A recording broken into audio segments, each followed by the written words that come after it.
ద్వితీయోపదేశకాండము 12వ అధ్యాయము. పూజించే ఒకే ఒక స్థలం.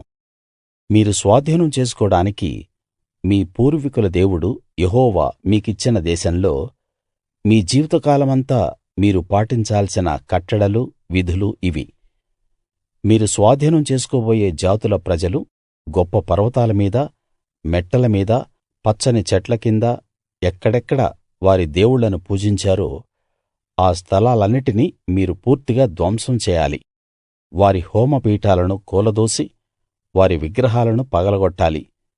వారి దేవతా స్తంభాలను అగ్నితో కాల్చివేసి వారి దేవుళ్ళ ప్రతిమలను కూల్చివేయాలి.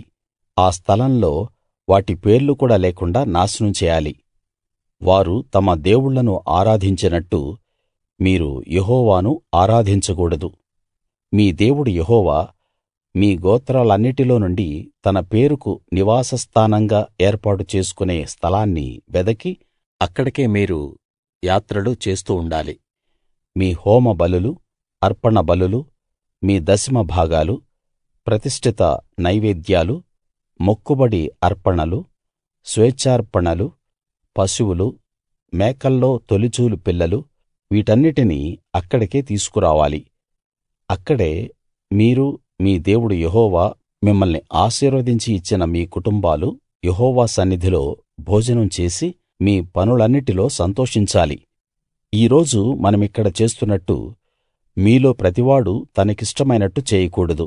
నీ దేవుడు యెహోవా మీకిస్తున్న విశ్రాంతిని, స్వాస్థ్యాన్ని మీరింతకు ముందు పొందలేదు.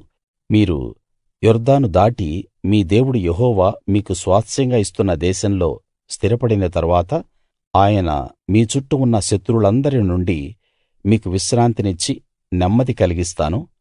నేను మీకు ఆజ్ఞాపించే వాటినన్నిటినీ అంటే మీ హోమ బలులు, దశమ భాగాలు, ప్రతిష్ఠిత నైవేద్యాలు, మీరు యెహోవాకు చేసే శ్రేష్ఠమైన మొక్కుబళ్లను మీ దేవుడైన యెహోవా తన పేరుకు నివాసంగా ఏర్పాటు చేసుకునే స్థలానికే మీరు తీసుకురావాలి. మీరు మీ కొడుకులు, కూతుళ్ళు, దాసులు, దాసీలు, మీలో స్వాస్థ్యం లేకుండా మీ ఇళ్ళల్లో ఉండే లేవీయులు మీ దేవుడు యెహోవా సన్నిధిలో సంతోషించాలి. మీరు చూసిన ప్రతి స్థలంలో మీ దహనబలులు అర్పించకూడదు. కేవలం యెహోవా మీ గోత్రాల్లో ఒకదాని మధ్య ఏర్పాటు చేసుకునే స్థలంలోనే మీ హోమ బలులు అర్పించి నేను మీకు ఆజ్ఞాపించే సమస్తాన్నీ అక్కడే జరిగించాలి. అయితే మీ దేవుడు యెహోవా మిమ్మల్ని దీవించిన కొలదీ మీ ఇళ్ళలో మీకిష్టమైన దాన్ని చంపి తినవచ్చు. పవిత్రులైనా అపవిత్రులైనా ఎర్ర జింకను, చిన్న దుప్పిని తినవచ్చు. వాటి రక్తం మాత్రం తినకూడదు. దాన్ని నీళ్లలాగా నేల మీద పారబోయాలి. మీ ధాన్యంలో, ద్రాక్షారసంలో, నూనెలో దశమ భాగం, మీ ఆవులు, గొర్రెలు, మేకల్లో తొలిచూలు పిల్లల్లో మీరు చేసే మొక్కుబళ్లలో స్వేచ్ఛార్పణలు, ప్రతిష్ఠార్పణలు మీ ఇంట్లో తినకూడదు. వాటిని మీ దేవుడైన యెహోవా ఏర్పాటు చేసుకునే స్థలంలోనే మీరు, మీ కొడుకులు, కూతుళ్ళు, దాసదాసీలు, మీ ఇంట్లో ఉండే లేవీయులు అందరూ మీ యెహోవా దేవుని సన్నిధిలోనే తిని మీరు చేసే ప్రయత్నాలన్నిటిలో సంతోషించాలి. మీరు మీ దేశంలో జీవించిన కాలమంతటిలో లేవీయులను విడిచిపెట్టకూడదు. మీ దేవుడు యెహోవా తాను మీకిచ్చిన మాట ప్రకారం మీ సరిహద్దులను విశాలపరచిన తరువాత తప్పకుండా మాంసం తినాలని కోరుకుంటావు. అప్పుడు నీకిష్టమైన మాంసం తినవచ్చు. నీ దేవుడు యెహోవా తన సన్నిధిని నిలిపి ఉంచడానికి ఎన్నుకున్న స్థలం మీకు దూరంగా ఉన్నట్లయితే యెహోవా మీకిచ్చిన ఆవుల్లో గాని, గొర్రెలు, మేకల్లో గాని దేనినైనా నేను మీకాజ్ఞాపించినట్టు చంపి నీ ఇంట్లో తినవచ్చు. జింకను, దుప్పిని తిన్నట్టుగానే దాన్ని తినవచ్చు. పవిత్రులు, అపవిత్రులు అనే భేదం లేకుండా ఎవరైనా తినవచ్చు. అయితే వాటి రక్తాన్ని మాత్రం తినకూడదు. జాగ్రత్త సుమా, ఎందుకంటే రక్తమే ప్రాణం. మాంసంతో ప్రాణాధారమైన దాన్ని తినకూడదు. మీరు దాన్ని తినకుండా భూమి మీద నీళ్లలాగా పారబోయాలి. మీరు దాన్ని తినకుండా యెహోవా దృష్టికి ఇష్టమైన దాన్ని చేసినందుకు మీకు, మీ సంతానానికి మేలు కలుగుతుంది. మీకు నియమించిన ప్రతిష్ఠితార్పణలు, మొక్కుబడులను మాత్రం యెహోవా ఏర్పాటు చేసుకున్న స్థలానికే మీరు తీసుకువెళ్ళాలి.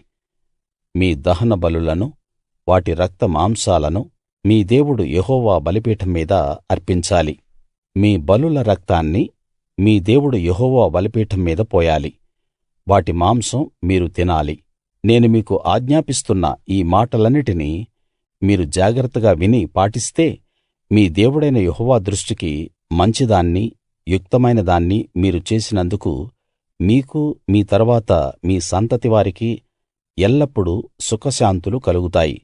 మీరు స్వాధీనం చేసుకోడానికి వెళ్తున్న దేశ ప్రజలను మీ యెహోవా దేవుడు మీ ఎదుట నుండి నాశనం చేసిన తరువాత మీరు ఆ దేశంలో నివసించేటప్పుడు మీరు వారిని అనుసరించాలనే శోధనలో చిక్కుకోవద్దు. ఈ ప్రజలు తమ దేవుళ్ళను పూజిస్తున్నట్టే మేము కూడా వారి దేవుళ్ళను పూజిస్తాము అనుకోకుండా జాగ్రత్తగా ఉండాలి. వారు తమ దేవుళ్ళకు చేసిన విధంగా మీరు మీ దేవుడైన యెహోవా విషయంలో చేయవద్దు. ఎందుకంటే వారు తమ దేవుళ్ళకు చేసేదంతా యెహోవా ద్వేషిస్తాడు. అవి ఆయనకు హేయం.